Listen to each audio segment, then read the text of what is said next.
Hello, everyone. I'm Keen47, aka Wolfkeen, and welcome to the Wolf Podcast, where we'll be giving our final thoughts on Persona 5 the animation. With me today is. Hello everyone, I am Demakami System 3000. Hey everyone, this is FlOrangey. Hey everyone, this is Amari Family 15, aka that guy who, hey, I could have sworn we just did a podcast. Thinking emoji. Emoji. We waited a few days on this one to really give our thoughts and otherwise, let things simmer. So, yeah, we're going to be giving our final thoughts on the animation, but before we do that, any comparisons we make to the anime and show are purely done for analytical reasons, and I don't have to do a synopsis this time because it's literally just our final thoughts. So, we're going to be breaking this up into three categories like we've done with the podcast, which is starting off with final thoughts, which is going to replace general thoughts, comparisons, like like us comparing the full anime to the full game and talk about things we liked and didn't like, and then finally, would we recommend this to an anime fan and a fan of Persona 5? So that's Somehow I get the feeling that the first 2 points are going to get mixed together at some point in this conversation. they Yeah, might they might, but we'll have to wait and see. But anyways, Dean, go ahead and take us away with your final thoughts on the anime. alright, well, as far as, the anime is concerned, as far as Persona animes is concerned, because we had, I think, three animes so far. We had Persona 4 the anime, the Persona 3 movies, and then Persona 4 Golden the anime. Does Trini Soul count? No. We don't talk about Trinity Soul here. How dare you bring up that thing? That doesn't count. I think even the developer said that it's not canon. Oh, Yeah. man. So, as far as expectations were concerned, I was kind of hoping that it would reach towards the levels of the Persona 4 anime, at least what I thought of it, because despite me comparing it a lot to the game with Persona 4, it still was a pretty solid anime in of itself. And the Persona 3 movies were good in their own right, with some minor problems here and there. So as far as the Persona 5 anime is concerned, there were some parts I liked and thought that they were significant improvements towards the game, and there's some parts that I thought they utterly botched. Just to put it simply. The parts that they did manage to get right a lot of the time was some of the significant character portions, because they did tighten up the characterization for plenty of the characters in the game, especially ones that we thought had very poor characterization, like Ryuji and Akechi, for instance. But they actually did improve them in the anime and actually did have it so plenty of the characters actually did go through their development in the sense that actually seems logical. Although there were some parts that actually feels dumbed down a little bit, like Haru got some of her development, and I will admit did get some showcasing parts, especially in her arc. But after that, she was kind of forgotten, unfortunately. She is even more forgotten than the game. Yeah, because the game has a similar problem, unfortunately.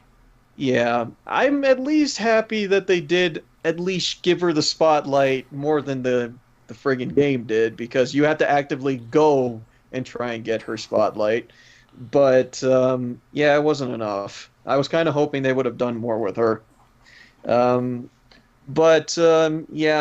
I will say, though, there are some unfortunates towards the characterization here, like Sojiro, for instance. Like, we barely get anything out of him. In fact, he's worse here. Yep. But they handled the plot pretty well. I mean, it's Persona 5. They at least touched through the notes just fine. It's just that, as an adaptation is concerned, they really needed to do more, I felt, because not even the action sequences, which I would expect from this kind of show, didn't really live up to some of the expectations, unfortunately. Especially with some of the shadow fights were just kind of meh. Yeah. If I may, this is actually, again, I've brought up Dot Hack Sign in the previous podcast.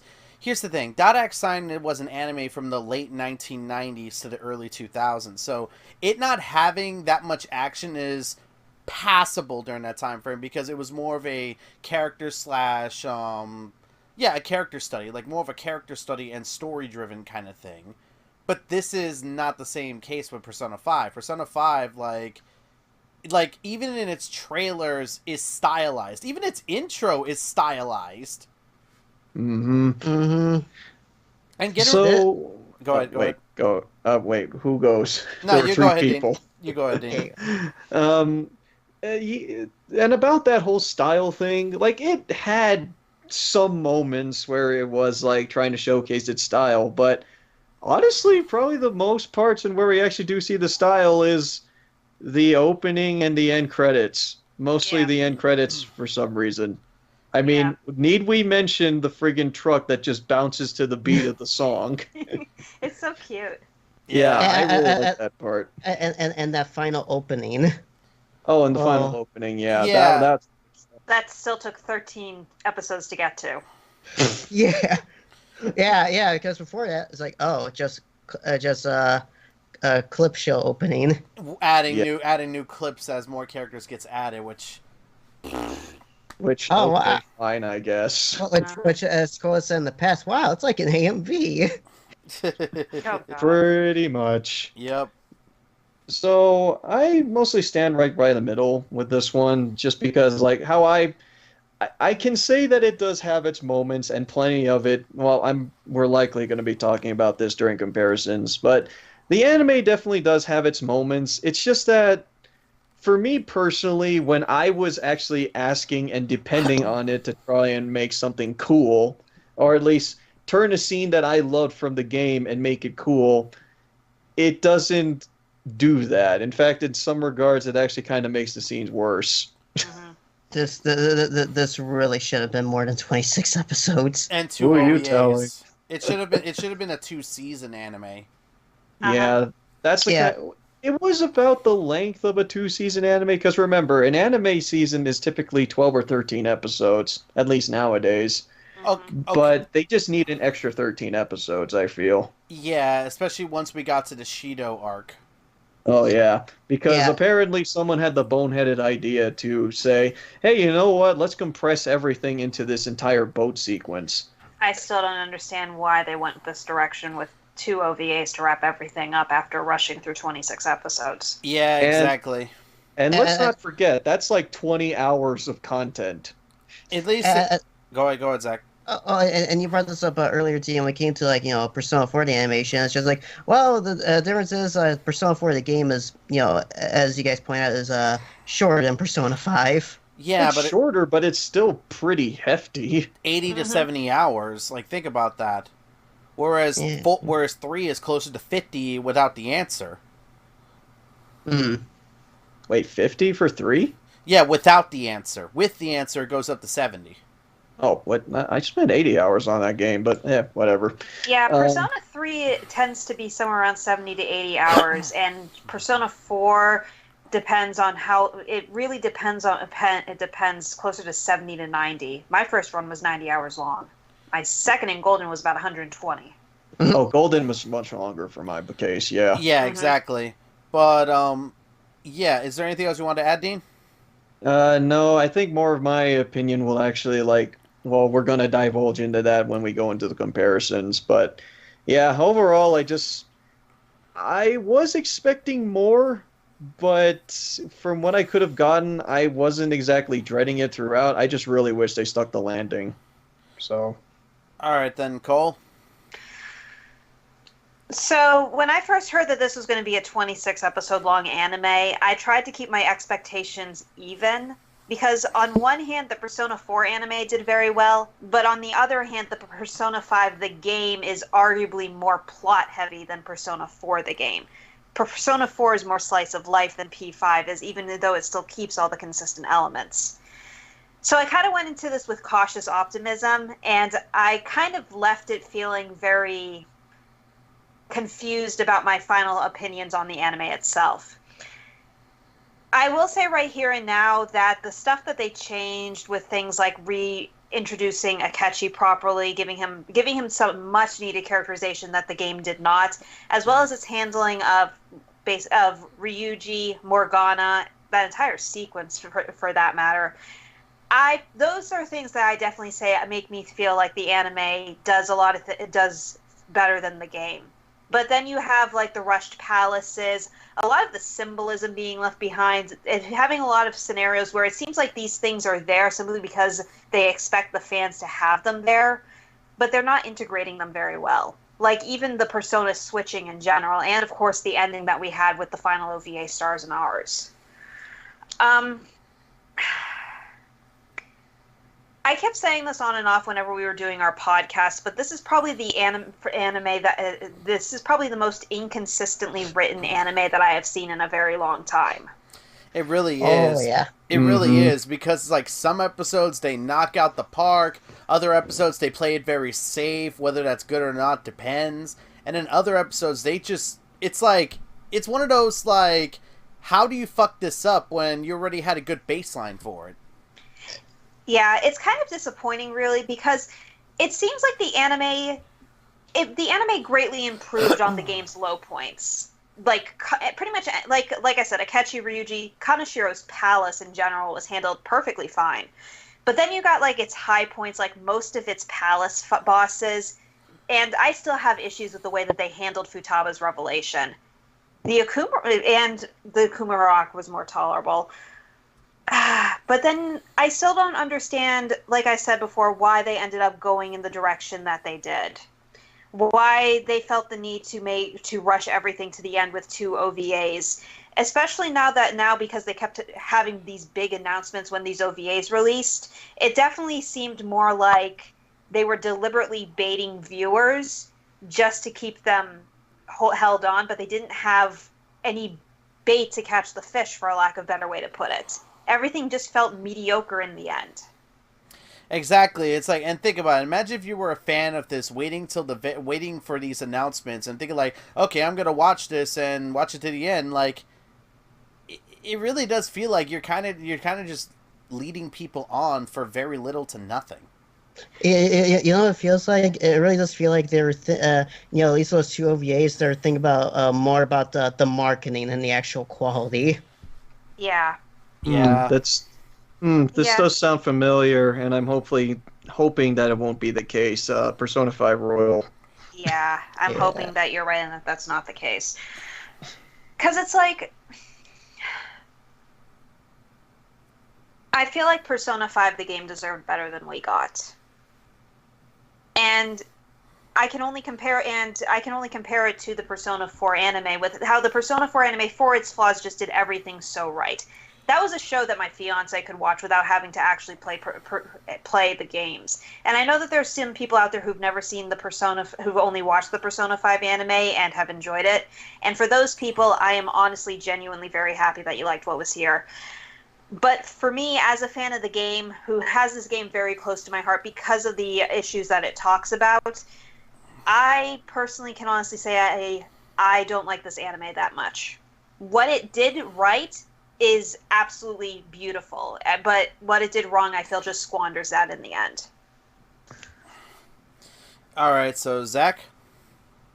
Okay, now time for my thoughts. Yeah, like Cole said, everyone was so inconsistent animes. I've certainly seen in a while, ever since Dragon Ball Super, but yeah, no joke. And to go on and saying earlier, it definitely feels like whenever it wasn't like the game, it does really well. But when it tries to be like the game, it just falls flat on its face.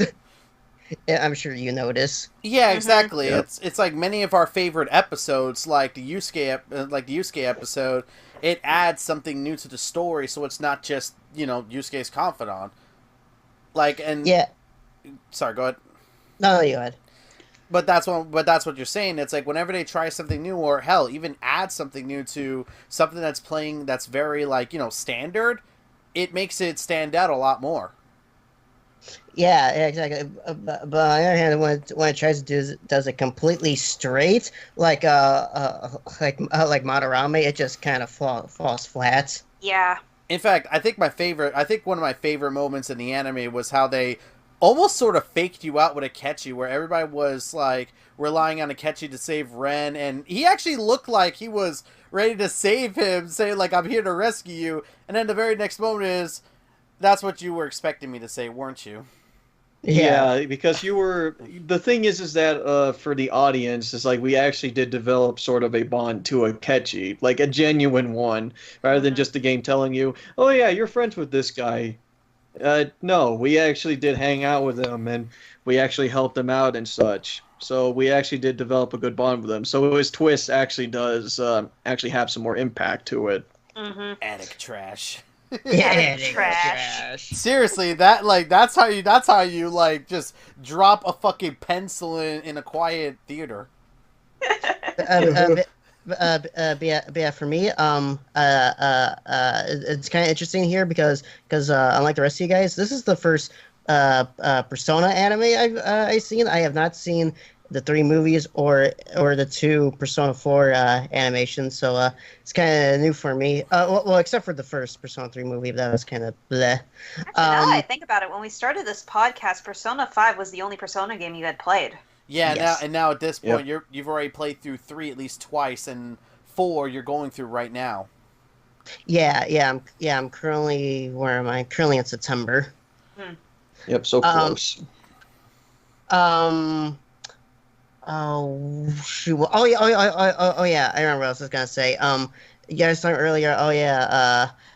How stylish the game is. I was just like, when you look at the actual animation, in this, I'm just like, man, this looks below quality animation. Well, it's A1, unfortunately. Yeah, and A1 is responsible for Sword Art Online and Persona 4 the Golden anime. Yeah, which unfortunately the big problem A1 has is that they blow their budget in the weirdest locations, and then you can start telling when they start, like, when the budget's dying, like when they start. Oh, using we lost money. Like when Now they... that, Go ahead.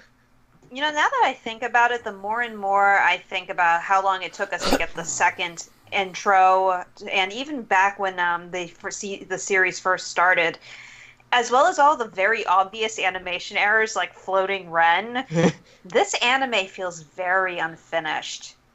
I think they shelled this out the door a bit too early. Yeah. Like they even just randomly stopped with the all-out attacks too. Yeah.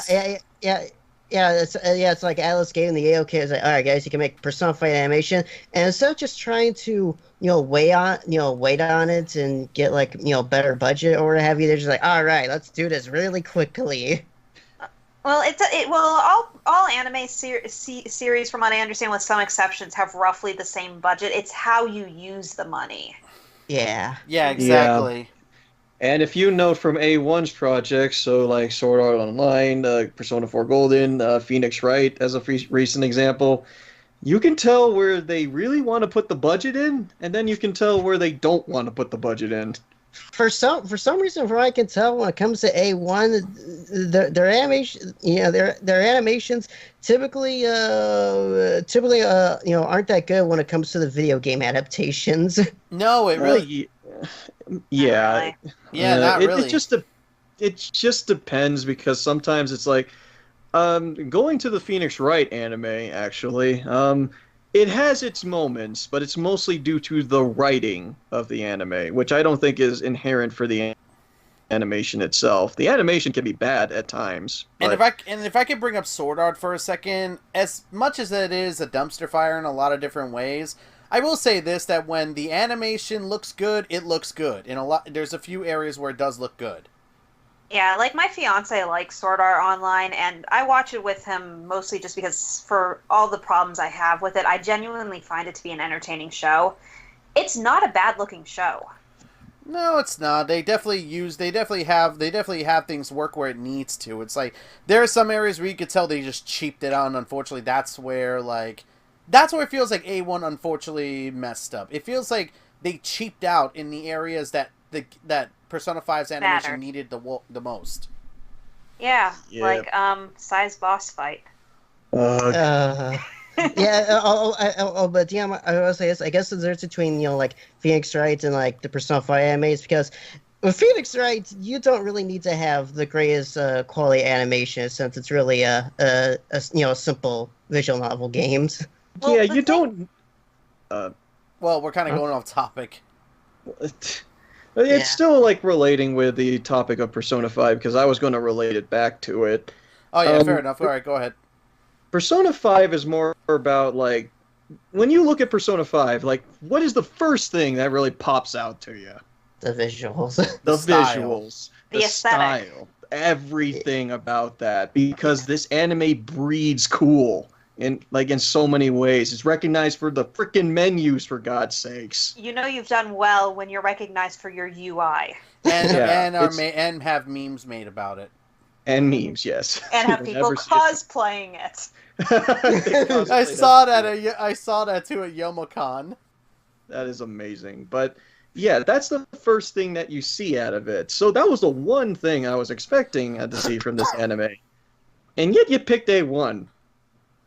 So what? It's just like why'd you hire the same company that made the golden animation, an anime that's not well regarded at all? And For sadly, God's sakes, I would pick Trigger over them. God damn, And they're all about style. and I would have picked the people who did the Persona 4 anime because the director for that was the guy who did Angel Beats, which screams style. And unfortunately, A1 also did the animation for the Persona 3 second and third movie. Why? Actually, also, no. Second, third, and fourth movie. All right, but I believe the fourth movie had a different director or something. I don't remember. It's a mess. Either way, A1's a mess. either way, don't hire A1 as your animators. Anyways, is there, Unless you want to, unless it's for movies, I guess. is there anything else you want to add on, Zach? The last thing I'll say is, would I ever go back to this anime? I guess, but only for like certain episodes, because there are certain episodes that really stand out. Because when it works, it really works, and when it doesn't, oh my gosh, it really doesn't. Especially those final two OVAs, which are just bleh. Yeah, pretty much. I really hope those other two OVAs are better.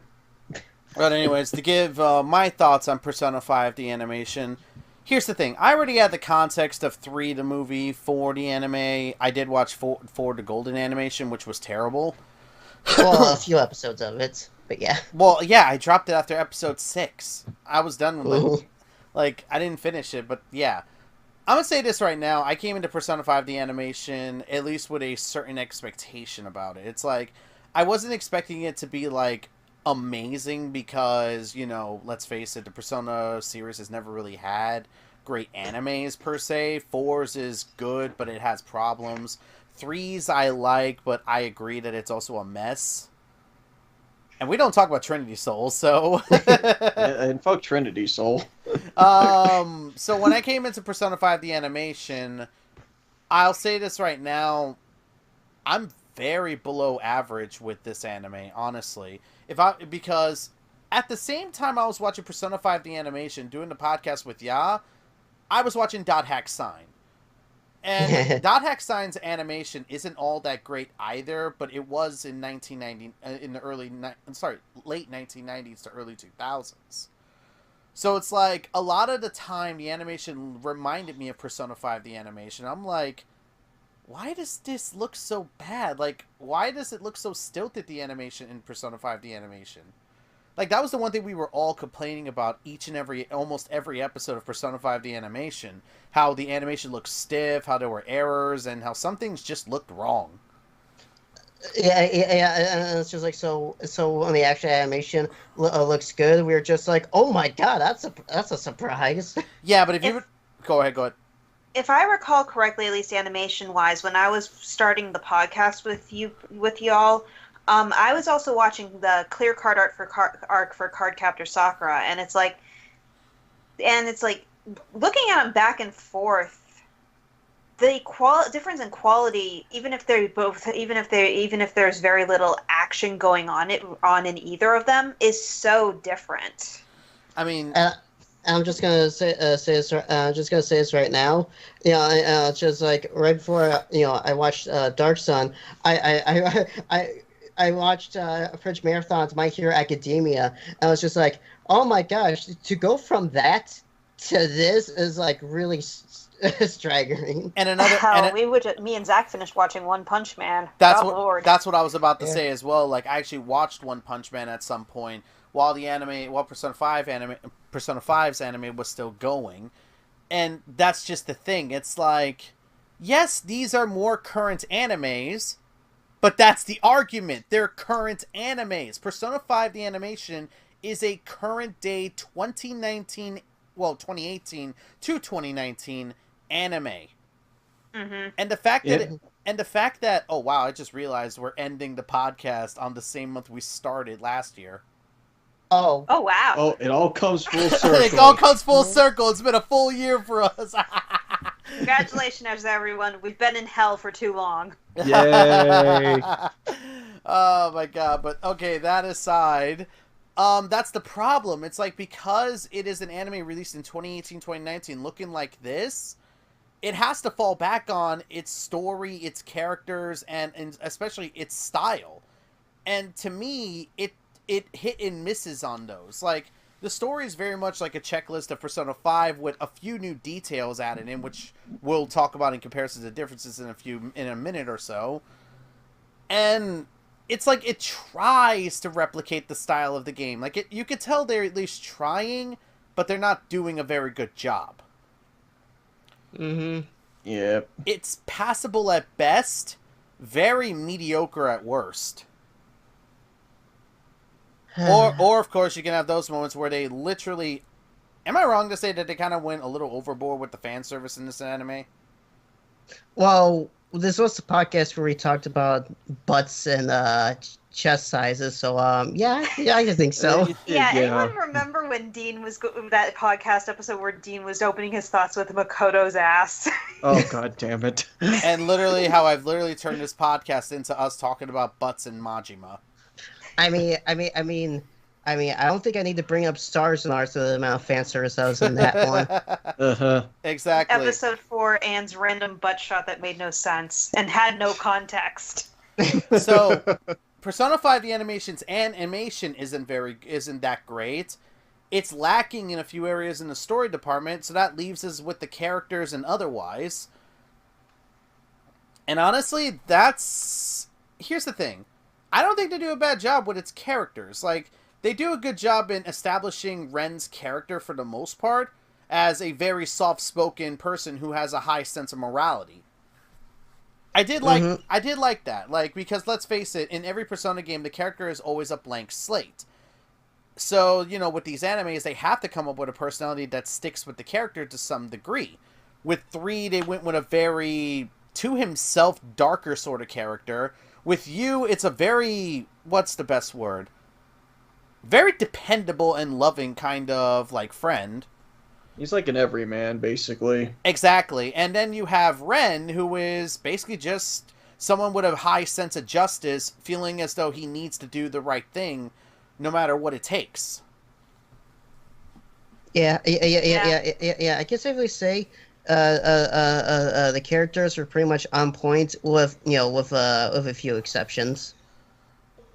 I also have to be honest. As much as they did a little bit better with Ren as it went on, it still feels like to me he had the least personality of all the characterized Persona protagonists. I agree with that. Mm-hmm. Yeah. But I think that's mostly because they don't really add too much in terms of stakes, even though, like, in the game proper, there are some pretty heavy stakes in Persona 5. But here's the difference between Ren and, let's say, Yu Narukami. When things go to hell for Yu Narukami, you can see it both in his personality and, in some degree, his desperation. Yeah. Yeah. And Like, there's plenty of moments of that. Yeah, like, I'm pretty sure, if I recall correctly, in the Persona 4 anime, I think it was in episode 13, he did have that minor psychological breakdown during that fight with you-know-who. Oh, yeah, that part was actually really interesting because we actually get an introspective thing with Yu Narukami. Like, we get to see things through his perspective, something that we wouldn't exactly consider in the game. Exactly. But in the anime, they did it, and they did it so well. That he's secretly afraid of losing everyone, losing his friends when the investigation's over. Yep. Mm-hmm. Yeah, And that is... Oh, wait, go ahead. that is something that they also explore in Persona 3's movie, where Makoto Yuki, he feels like once the shadows are gone or otherwise, he's gonna go back to the way he used to be, not having these people that he actually cares about, and possibly even thinking about death not being that bad of a thing. Yeah, and that was kind of one of the things I wanted to sort of bring up about Ren, is that he never exactly had any of those moments. Mm-mm. No, it very much comes off like Ren is sort of always in control when in reality, when in reality, even it's established in the anime and in the game that they're just a bunch of people kind of making shit up as they go. In fact, they don't get any kind of direction until Makoto joins the group. Which was part of the fun, because they are a collective group that just gradually gets stronger. Mm-hmm. Mm-hmm. Like, is it wrong? I don't really. I hate to use this terminology, but is it wrong for me to say that it seems like Ren is the most blatantest power fantasy character in the anime if we compare the protagonist portrayals in the anime? And this is kind of funny and that's kind of funny to say because Yu Narukami confused personas on the fly. Mm-hmm. And we actually see him summoning multiple personas at different points in the anime. And that's very true. But Yu Narukami feels like he has more stakes, character, and expresses more weakness. Exactly. It's like, even with all this power that he has, Yu Narukami is not unstoppable. Which is which is something for the Golden animation kind of messed up. Yeah, because they basically just turn him into the Gary Stew. So Yeah. Yeah, and that's something they kind of mess up. Ren feels like he just quickly goes through enemies. Yeah, he's like Mr. Perfect already. it's like go ahead. It's like, it's so freaking weird to say this, but the moment that Ren summoned, what's his name, Yoshitsune? Yoshitsune? Yeah, Yoshitsune. Yoshitsune. The moment that he did that, I thought, this is not a character that I can relate to. This is a character that everyone that is just there to look cool and be like, hey, this is a badass. Yeah, he's got nothing. Especially the fight with Shida, where he literally says, "You are not even on my level." Mm-hmm. Yeah, there was the problem that I had with Ren is that he did feel like he was just exactly in control at all times. Like, he knew the right answers, he knew what to do. Basically, the perspective is like watching a streamer play Persona 5 with the guide. And they absolutely know everything. And the only time we ever see Ren not in this kind of state is at the very beginning, where when they're told that if they steal Kamoshida's treasure, there's still a chance that he could die in real life, where both him and Ryuji were very unsure about doing this, even knowing this, and even realizing that they kind of have to do this. That was like one of the only times we see Ren literally be like, like them both agreeing that they're not sure what they should do at this point. Another is actually after they when they're wanting to form the Phantom Thieves, and you mentioned before that he seemed contemplative and maybe a little nervous about it. It feels almost like there was a plotline that was planned up that had to get dropped because they didn't have time to flesh it out. Yeah, we had no time to develop our main character. So and that's kind of depressing, really.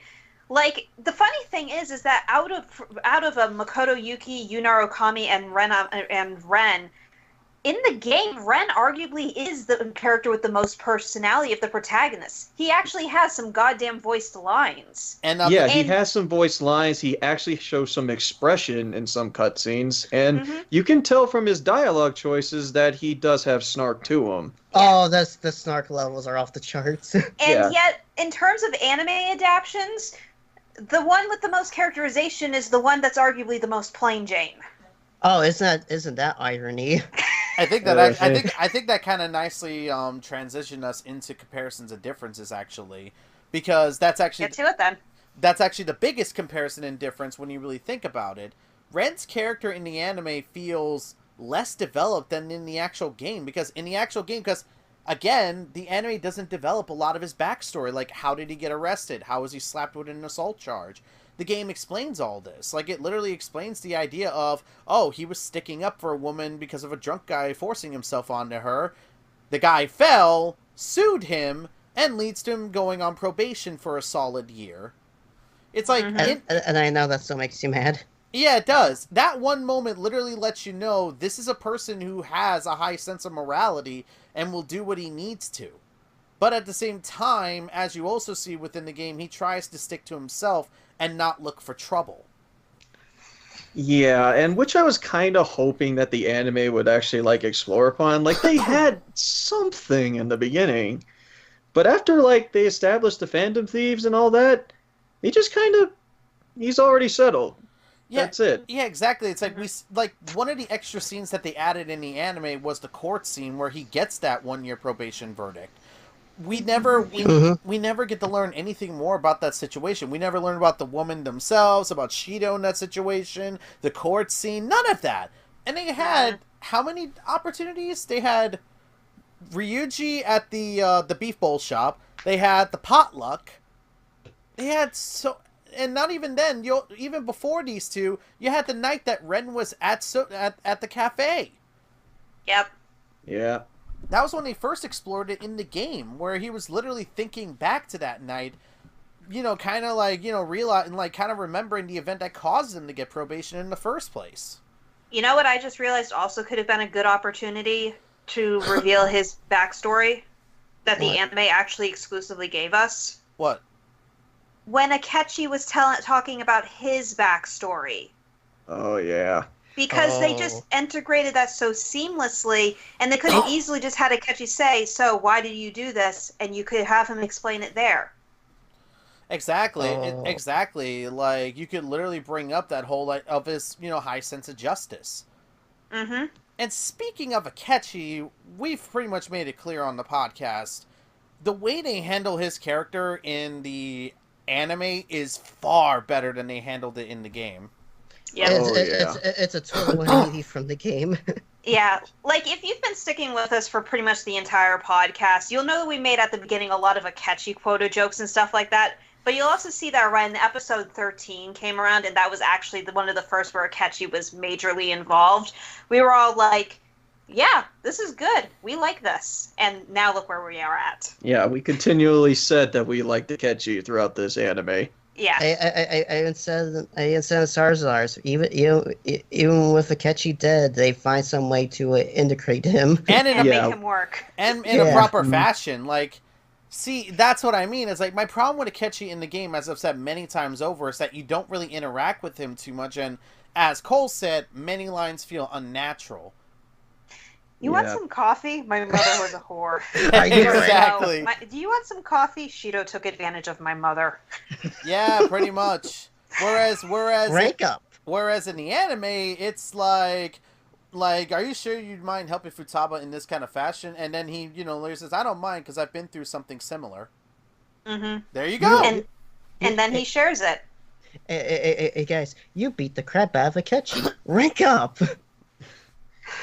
Don't get me started. Yeah, but I think that's just I think that's just norm charm. Ketchia kills you. Rank up. I feel my bond with Akechi has deepened. What? Exactly. He's gonna shoot me in the face. Exactly. It's like the game handled Akechi so sillily, but then the anime comes in and not only incorporates him in a meaningful way, but if you notice, everything that he was doing still falls in line with Shido's agenda. Yep. Mm-hmm. All these people were still people that would be considered minor conveniences for Shido. So it was basically a means to an end. Hell, we actually saw him doing some actual detective work, which means that he does know how to do his job. Yeah, and you didn't think he was a friggin' poser. Mm-hmm. Because the only thing that we could go on in the Persona 5 game is, well, he had access to the metaverse. So he could have easily had set up people in order for him to actually, take all the credit. In fact, I think it was heavily implied that the reason he became so famous was because he caused the psychotic breakdowns and the mental shutdowns and then stepped in and solved the cases. Whereas in the anime, he is actually legitimately seen doing detective work. Yeah, exactly. It's like the game only tells us, the anime shows us. That's the important part. Show, don't tell. And that's like, that's one of the main reasons we all love Akechi in this anime. Like, they really handled this character well. Not so much in the first OVA, but honestly with the line that they had for him in the second OVA, I'm, like, the wound isn't as deep anymore, if you ask me. I don't know, Yeah. I'm still bitter. No, I'm still bitter about it, but Yeah. I'll at least be like, you know what? Okay, I'll give you a point for that one. Yeah, that one was fair, but it's like we wish for more, especially since he should have gotten like a better conclusion. That it shouldn't have been the same conclusion that he got in the game, but well, at least he had a good takeoff, and as well as his, I guess, cameo in the second OVA. Just to say this, Yeah. if he had to die, it should have been protecting Ren.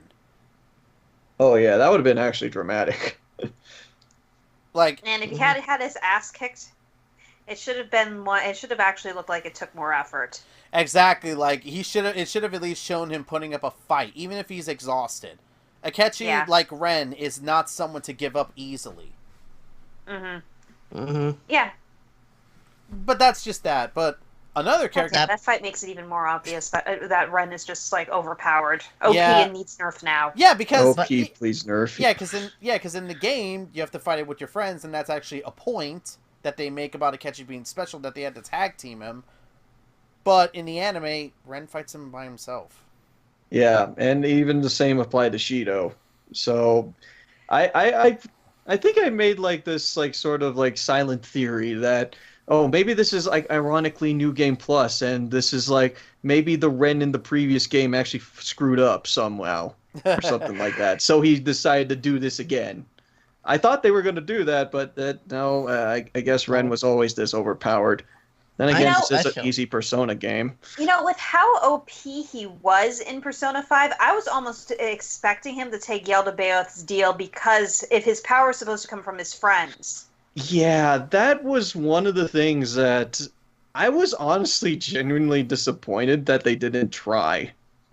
Because But that would have probably required another OVA, which actually, if they did do that, I would have been okay with it. yeah, I would have been okay with that too. Because let's remember like the other Persona games or the Persona animes. Persona 3 had it so it was like a what if scenario if Makoto didn't shoot. Well, you know who, and the same applied to Persona 4, where there was a moment where you almost took himself to the bad ending, but it was at a point that actually made sense for him. But for Ren, he didn't have that at all. Like, immediately as soon as Yaldabaoth offered the deal, he was just like, no, I don't want it. It's like he already knew what it would imply. That high sense of morality, unfortunately, used in a wrong way. Yeah, I get it. It's about, like, yeah, he stands up for himself and all this justice and whatnot and shit. I get it. But that's the problem with him, like, basically being in control all the time. It's just, there's no stakes to it. It's just, we know he's going to make the right decision anyways. There was no moment of weakness like what you had or what Makoto had. It really feels like, in that instance, they really should have done what they did in the Persona 3 movie. Just like, a what if? What if he does take the deal? Which they could have done. I mean, yeah. Yaldabaoth kind of had him at the palm of his hand at that time. He could have, like, put him in, like, some sort of mental state and, like, imagine, oh, yeah, Ren, he knew of, I am the Phantom Thief, I steal hearts, and now I provide justice to these people. And then he remembers, oh, shit, where's my friends? That would have been perfect. Yeah. Exactly. Like, it would have been perfect. Like, that's kind of the thing, though. Like, it just goes on more and more with the whole idea that Ren's character isn't as developed as you or even Makoto, which is kind of funny to say. Which is a shame, really, because Akira in the game has so much extra dialogue compared to Makoto and you. They could have easily done way more with him. They arguably had an established personality. But no, it's Mr. Gray Hair Bland Cakes that ends up with the most characterization. Which is funny because it's like he's the most everyman that has ever everyman.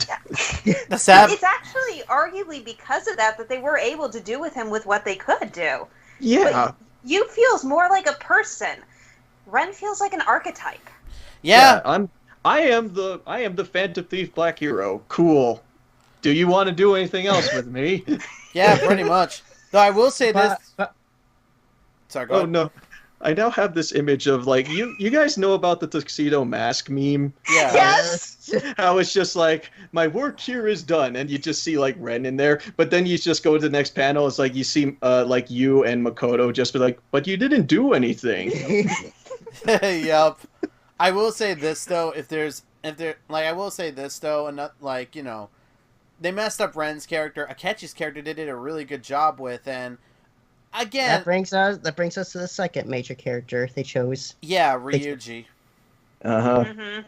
Oh my god, I'm so glad that they fixed up his character, and it's mostly because y'all can agree with me on this one. In the game, it feels like even if you do his confidency, it just feels like his character never changes. He remains this overly aggressive character to the point you kind of just can't help but be like, how are we still not caught or otherwise? Yeah, Ryuji goes through what I like to call, outside of his confidant, he goes through good character development. In his confidant, he goes through some decent character development. In the story, he goes through what I'm calling negative character development. He gets more obnoxious as things go on.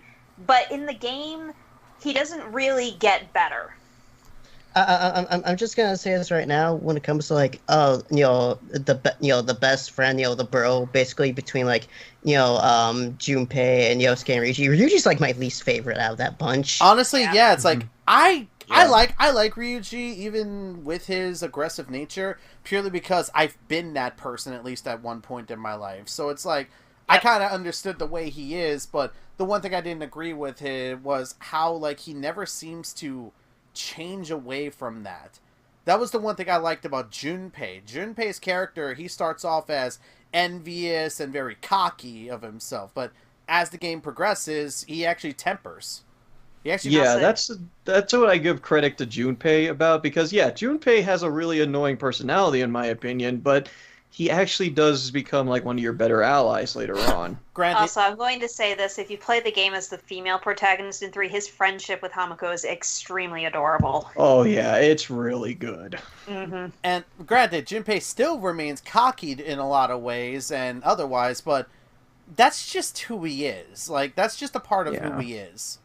It's Yeah, arguably a cocky optimism, because he's definitely the first one who decides to continue fighting back. Mm-hmm. Yeah, exactly. And even in the movie, he's the first one talking about that they should fight back against the end. Mm-hmm. Yeah, so he is supportive in that way, and he does go through like a very good character development throughout the story. I guess I should really say something when I haven't been in Persona 4 yet, but I'm just like, I already like Yosuke better than Ryuji. Yeah, Yosuke is brosuke. Yeah. Yeah. Like, Yosuke's jokes to Kanji get a little bit obnoxious after a while, but his Mhm. friendship with you is definitely very genuine. I maxed it Yeah. out. It's definitely one of my favorites in the game.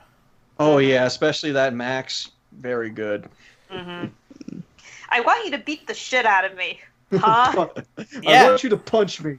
I can't wait till I get to that point. Yeah, Oh, yeah. yeah, exactly. And the whole reason behind it is because he wants to stand as your equal. Yeah, and I thought it was actually really sweet. So they beat the crap out of each other and both basically fall flopped over on the ground. If that's not equal, I don't know what is. Exactly. Exactly. But going back to the anime, Ryuji's character in the anime is so much better because not only do they incorporate his confidency into his reasoning for like they incorporate the confidency along with Kamoshida's palace. Like they really do a pretty good job connecting all this together. And I like to argue it's one of the very few confidants that they handled really well. And, Yeah. and along with yeah. that, Ryuji's character just improves as the anime goes on. He still has his aggressive and vulgar nature to a lot of extents, but that's just who he is. That's the point. It's meant to be his character trait. Keeping with Ryuji, though, can we also talk about the improvements they made to the story arc where Morgana ditches them? Oh my god, it's so much yeah. better. Yeah, because I'll say this right here and now. Even when Ryuji was at his most obnoxious, I didn't dislike him until that little thing happened in the game. Oh yeah, where he was an active detriment towards the group. Yeah, an active detriment, a spoiled brat, I'd argue.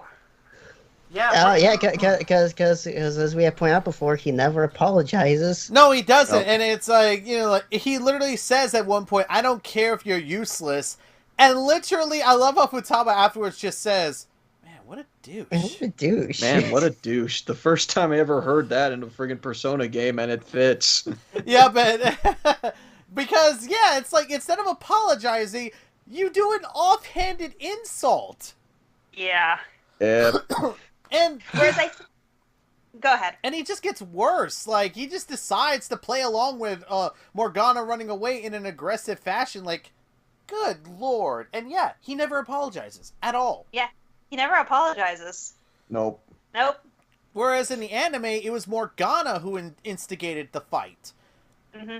Yeah. And if I recall correctly, Ryuji's wording was more like that. He said that he was sorry he called him useless, and then he immediately regretted that word because that word was technically Morgana's trigger. Yeah, exactly. Yeah. And as soon as Ryuji realized what he said, he covered his mouth. He's like, "Oh shit!" Mm-hmm. Yeah, where he realizes his mistake. Yeah. like that entire little subplot with Morgana, I feel like was handled better in the anime than it was in the game. But I'll also admit that probably doesn't say much. Though another thing I'll say right now is that Ryuji's character handling was handled better because there are some instances where Ryuji got crapped on in the game for no reason. Yep. Hi, after they escape Shio's palace. Yeah, they literally beat the shit out of him and leave him knocked out. It's not his fault that he got blown up out of the palace. Yeah. That was actually one of the few things Dark Sun got right. Yeah, that was actually one of the few things Dark Sun got right. It's like, Jesus H. Christ on a bike. And when, Mhm. and when it comes to, and that's the thing, like, when it comes to major comparisons about the anime, like I said, in terms of its story, it doesn't change much. Its anime is very weak. The animation's very weak. But when it comes to changing up certain characters and adding new details to some, it's really good. But then there are others where they just fuck up royally. Well, Yeah. can I bring up one character before we go on to the negative part? Yeah. Mm-hmm. Okay. I know you said this many more times before. But I love how in the anime, it feels like they give Ann more to do than the game, or at least it feels like she contributes more. Like during the whole Futaba Palace thing. Well, yeah, because she was able to relate to her. Yeah, exactly. Yeah. Yeah. Yusuke still doesn't do much after Monterey's Palace, though. But But Yusuke's confidant was also handled very well. They brought that. I mean, they gave us the church scene, and they somehow made it a little bit better. Wait, they forgot the stripping line. I take back what I said. But that actually leads us to another problem, which is the biggest comparison, which is many of the characters got shafted hard. Like how Zachary brought up Haru. In the game, she was barely given any development. In the anime, they didn't even bother to start her confidants. Yeah, they gave her a couple of cameo appearances, and then everything was basically as straight as it always was, and so ended up being just worse for it. Makoto, they literally cheapened her goal, making it less. Go ahead. Cheapened it and relegated it to a clip show episode, aka the one kind of episode that you can skip. Yeah. Which means that arguably you could argue they didn't do it at all. Yep, which sucks. And let's see, Oya's was half done. They didn't even get to the plot revelation about her, about anything with her. EY didn't even start. EY they didn't even start. Chihaya they barely did anything with. The only thing they did with Chihaya is that they did like 2 scenes with her that were like jokey. Mm-hmm. Yeah. Mine was okay. Futaba and Sojiro, I honestly think those were fine. But I still have problems with the way Sojiro is characterized in this anime. Yeah. that doesn't change because Sojiro is kind of remains static throughout the entire game. Come to think of it. I think I think we can all agree. Vast majority of the side characters got really shafted. Even the ones we saw regularly, like Tai, they never got into the main plots for them. And yeah, it's like, what's the reason for why he's doing all these clinical trials? And speaking of Sojiro, let me bring this up because I do have to say this at the very least. In the game, when you're playing through, Sojiro starts off as very dismissive and cold towards you, but as the game progresses, he starts to trust you a little bit more, slowly but surely, even to the point that when you actually bring friends over, he's actually very open to that idea. Mm-hmm. Even even opening up by saying, "Oh, it's probably you helping him out," than the opposite, and On actually stepping in and saying, "No, he's been helping us," and Sojiro's actually impressed by that. Mm-hmm. Yeah. And there's the thing about, like, Sojiro as well. Like, if you compare how he is, like, in the game, like, at the end of the game, and then immediately go back to him at the beginning of the game, you recognize on how different that he is in comparison. Because when what he has gotten from point A to point B, he has significantly changed and actually starts developing throughout that story. In the anime, though... Alright, go ahead. No, keep going, Dean. I'll go after you. Okay. In the anime, though, I didn't feel the same way. I just felt like, okay, yeah, he's just been basically the same guy throughout the entire story. He's very dismissive. Remember how when we start out the podcast, at first we were just like, oh, I like how nice Shojiro is, but as it went longer, it's like, oh, I don't like this. Yeah, it's kind of like this is what his personality is throughout the entire thing. And, I mean, sure, he's nice, great, cool. Are you going to do much more with that? No? Okay. Let me give... Go ahead, Cole. Yeah, this is the thing I also wanted to talk about. On the flip side as well, regarding Sojiro's growing character development towards you, that's the key clue that gives you the idea that no, he's not being abusive to Futaba, which we don't get in the anime. No, we don't. We really don't. And in fact, Futaba actually... Like, here's the thing. They incorporate the fact that Futaba gets caught out as a phantom thief. And, instead of, like, trying to talk with her in a supportive fashion like they did in the game, he almost kind of chases her out the cafe. Yeah. Yeah, and even before that, when they were first trying to figure out that Alibaba was Futaba... And when you get that question from, I think it's Makoto or whatever, do you think that Sojiro would be abusive to her? In the game, you've been working with Sojiro, getting to know him for so long. The answers and seeing him warm up to you, become nicer and all that stuff.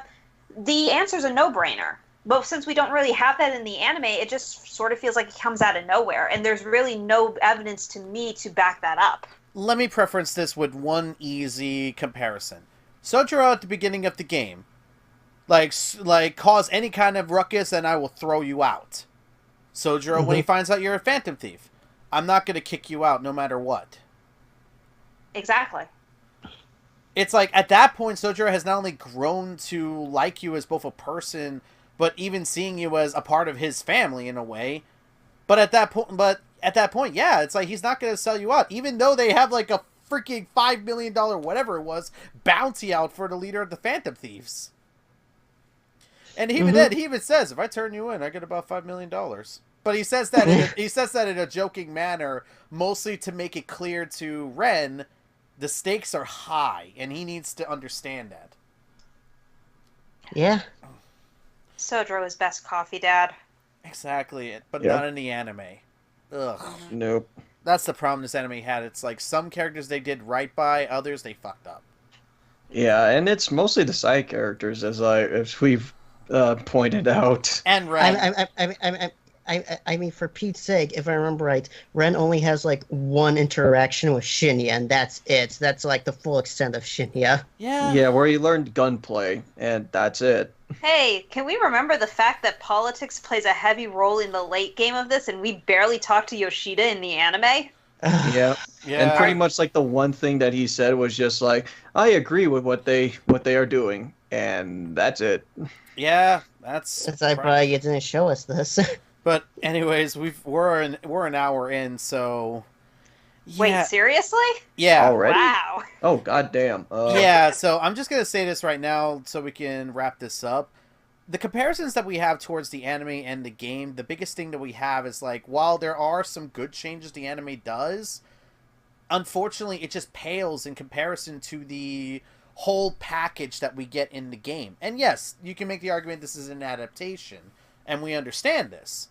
But the important thing is to, like, make sure that if you're doing an adaptation, that you make it work with the source material and either make it better or otherwise with it. I say when it comes to comparison, it's pretty much half and half. Like half of it is good and half of it's not so good. Like, I hate to bring up the P4 anime again, but like the P4 anime still skipped quite a few social links, but the ones that it kept, it completed way more of them and did a lot of them better, more justice than the Persona 5 anime did. Oh, yeah. And a few things they added actually do help establishing certain characters. Like, in fact, one of the things that I really liked in P4's anime was how they had extended conversation with Yu and Rise before she was kidnapped. Yeah, which I was legit hoping they were going to do with Haru, but in Persona 5, but no. Which is something they should have done, because I assume A1 had the power of hindsight, knowing what the game was like. So depending on when the anime was commissioned, they could have also been working with a much older draft. Yeah, probably. Yeah. But yeah, so that's pretty much our comparisons and such like that. Now it's up to the most important part, which is, would we recommend this anime to a fan of Persona 5 and to someone who watches anime? So, Dean, start us up.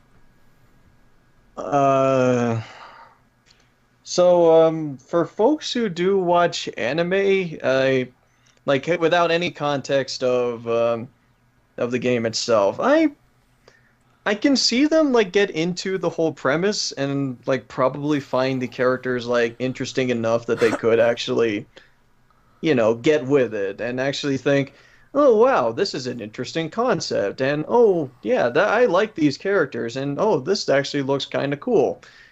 I can actually see that kind of perspective from some folks. The folks that didn't experience the game or probably have no interest in video games and doesn't want to invest in an 80-hour RPG.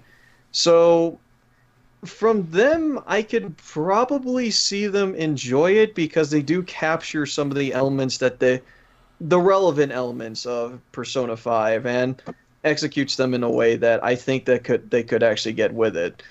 Unfortunately, they're probably only going to be getting like half of what Persona 5 truly offers, though. Mm-hmm. So maybe in the end of things, they'll just come out of it just saying, yeah, it was okay. That's from what I can tell. Mm-hmm. But for folks who are, I mean, yeah, it's like it's something that would have been like genuinely interesting to them. But for folks who have experience with this sort of thing, like if you're a fan of the Persona series and haven't played 5 yet, you probably aren't going to be that impressed, especially if you came out of the Persona 4 anime and probably expecting more. So I think that's the biggest struggle against that.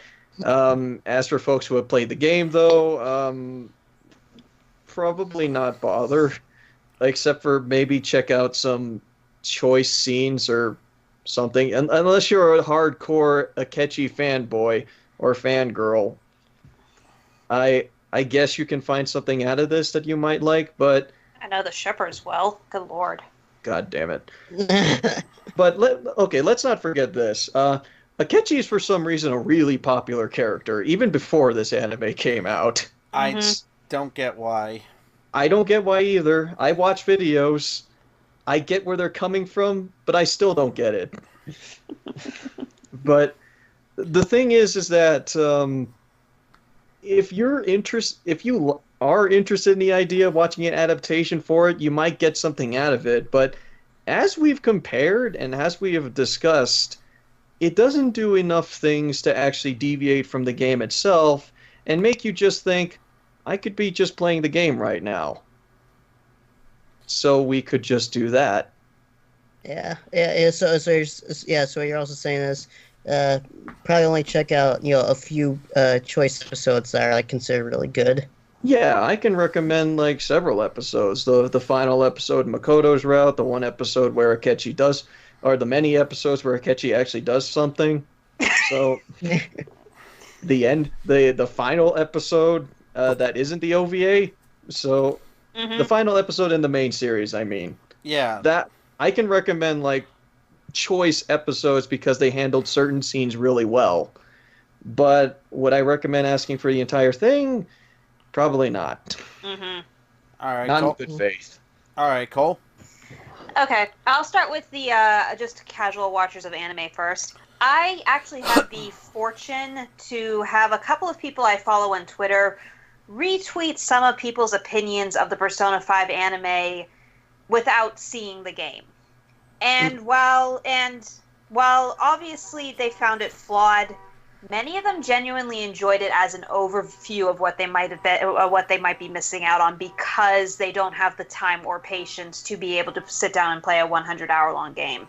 Some people were even inspired to watch a couple of Let's Plays just to get, or at least the confidant links, social links, just so they could get more context.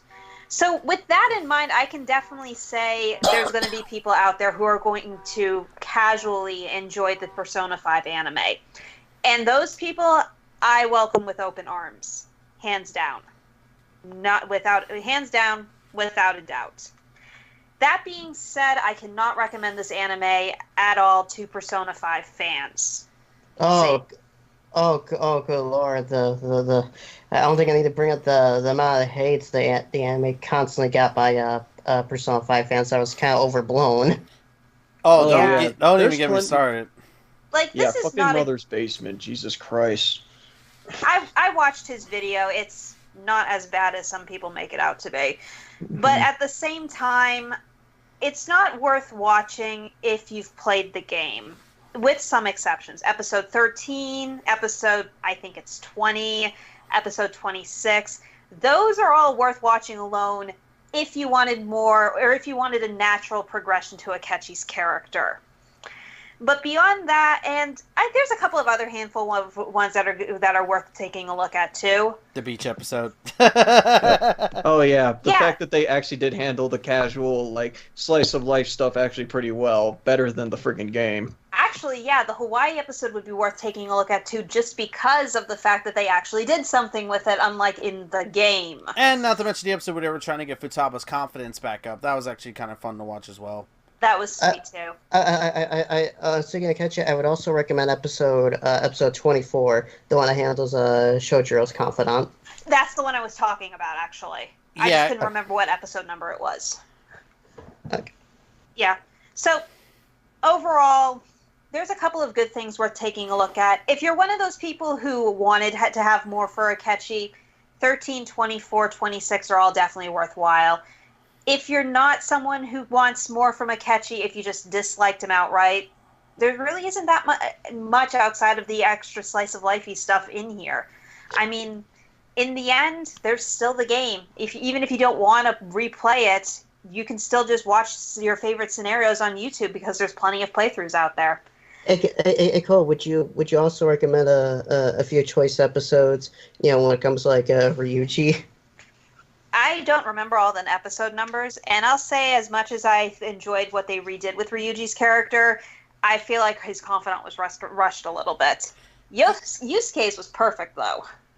Though then again, the one thing I like, though, is that with Ryuji's confidant, at least we still see him talking with the track team after it's all said and done. Like, I do like that.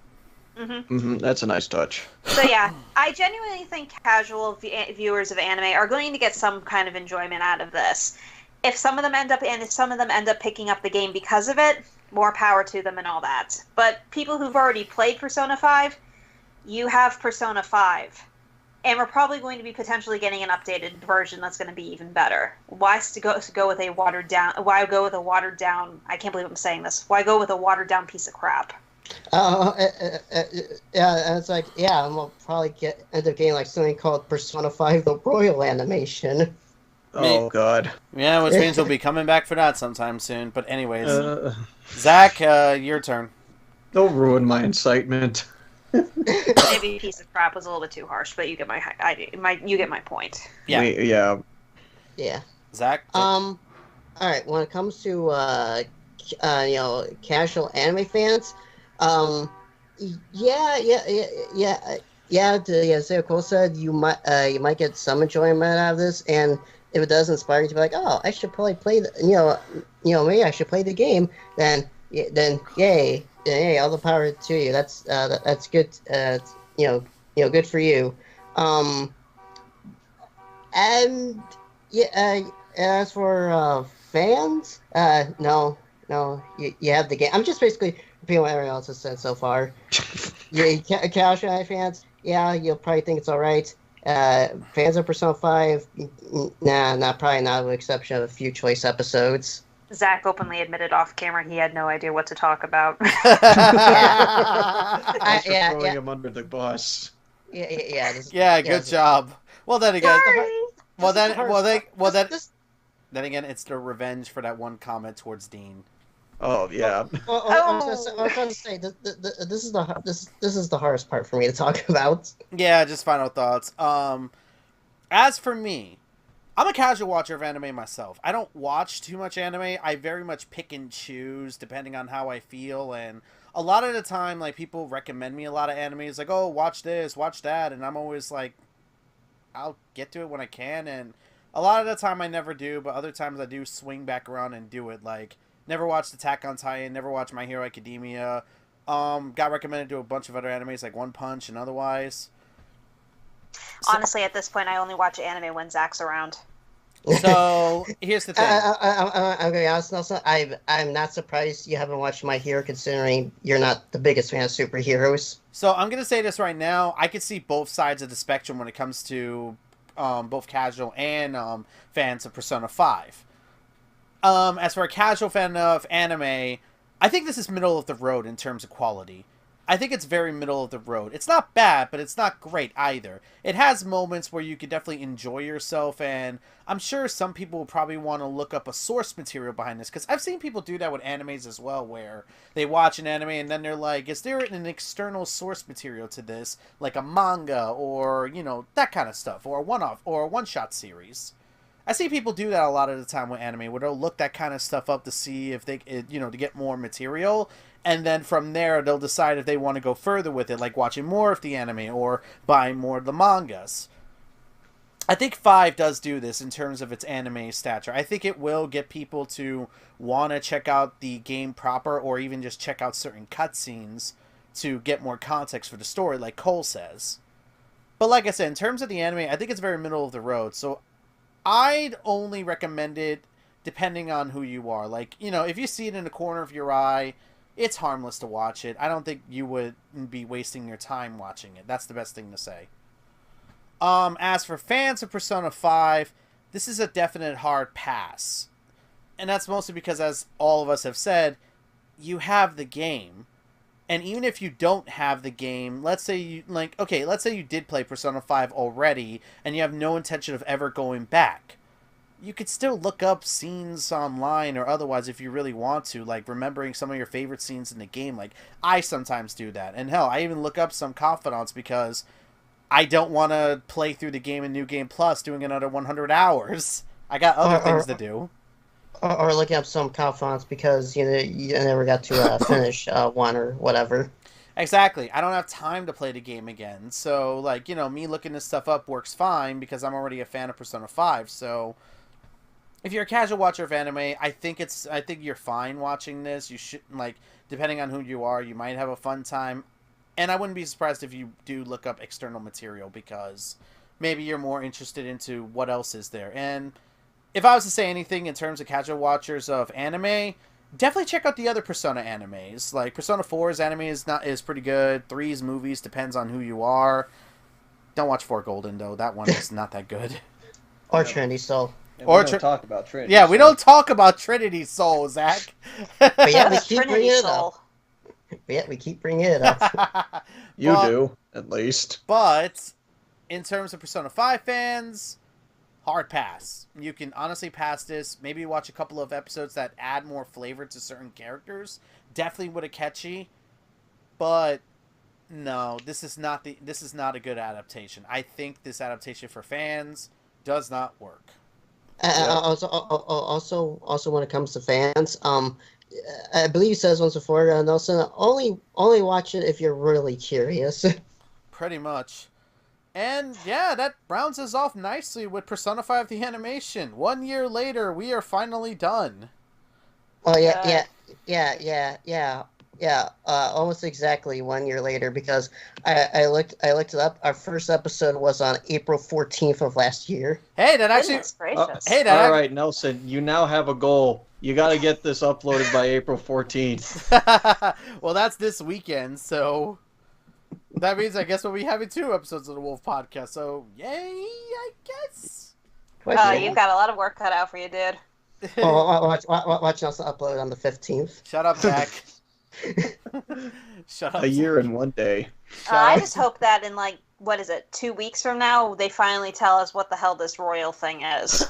Yeah, that's the one thing I'm definitely holding on Persona 5 about, because if it's like going to be an extension of the game, then more power to it. And I'm still hoping for a Switch version. And we might see an anime adaptation of the royal if it adds enough content. So we'll probably be coming back for that. But for now, we're going to be moving on to something new.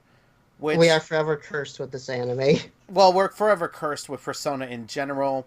Persona 5 for some reason.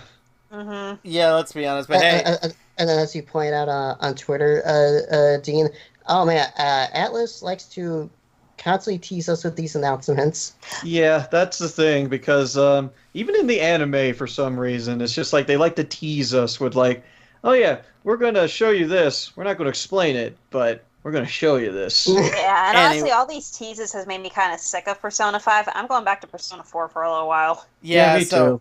So with that said, what do you think about our thoughts on Persona 5 the animation? Had something have something that you want to discuss with us, didn't agree with us on something in particular, go ahead and leave your comments down below and we'll discuss it in the comment section. So, yeah, we're going to be taking a bit of a break with the Wolf Podcast, but the next time we come back, we'll be doing something fun, I guess, and no one say what it is. I do want to keep it a surprise.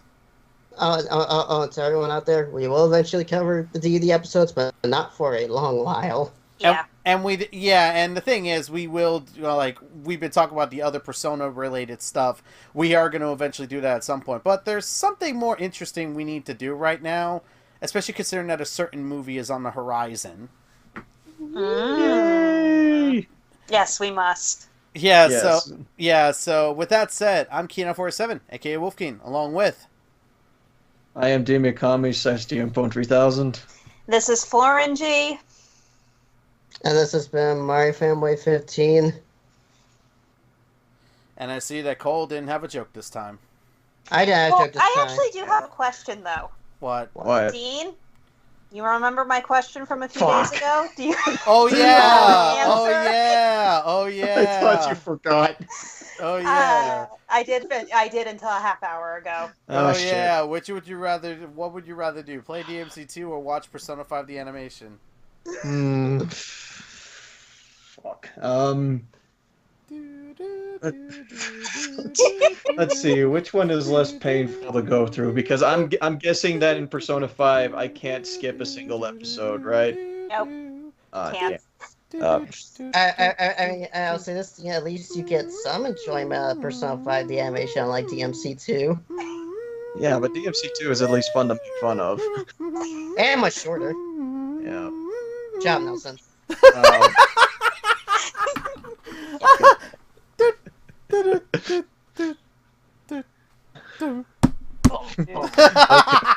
All right, there. My final answer. Yeah, I'd probably go with Persona 5, because at least Persona 5 is a lot more tolerable to deal with, and it does have its moments of actually being good. Unlike DMC2, which is just a slog to get through all the way through. Although, actually, come to think of it, Dante uses a sharp-bladed weapon and guns. Akira uses sharp-bladed weapon and guns. And yet they're both bland, and they both have this power fantasy to them. Oh, and they God. both use the color schema of red and black. Dude, DMC takes place in the SMT world. Oh my! And DMC takes place in the SMT world. What if we just stumbled across? And We've stumbled across how Nocturne is the beginning of Persona. Oh my god. yeah, because DMC, remember, DMC2 Dante appeared in Nocturne. I think. Have I stumbled upon a game theory? Oh, well, Wait, send probably us not. math pad. Oh No. god damn it! All right, No, sure. please, no, please, no. Till next time, guys. Take care. It's gonna be as great as the Margaret theory. DMC2 No. sucks.